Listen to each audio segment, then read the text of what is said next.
J'ai fait un rêve.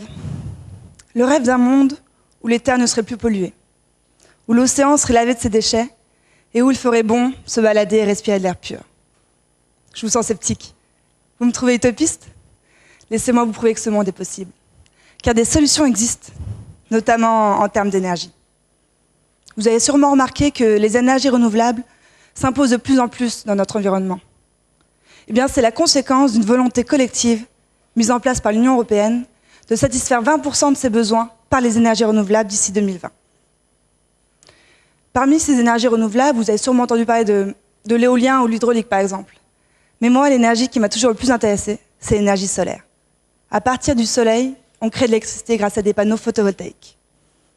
Mais au final, comment ça marche? Je vais vous expliquer. Un panneau, c'est un peu comme une multitude de piles connectées les unes entre elles.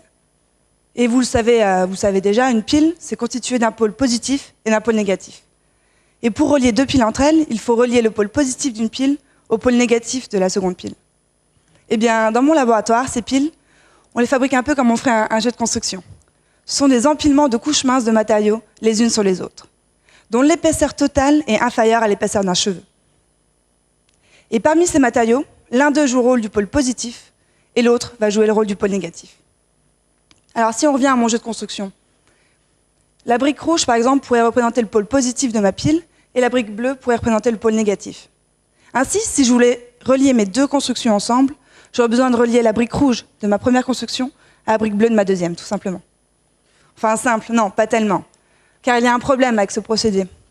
C'est que cette partie entre mes deux blocs n'est pas composée de toutes les briques. Ainsi, elle ne va pas venir créer d'électricité. Et c'est ça le sujet de ma thèse.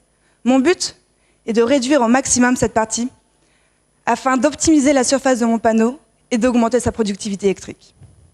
Ainsi, à la fin de mes 3 années de thèse, j'espère pouvoir rendre l'énergie solaire plus attrayante par rapport aux énergies fossiles, que tout cela ne soit plus qu'une simple utopie, et comme l'a dit Saint-Exupéry, fais de ta vie un rêve et de ton rêve une réalité.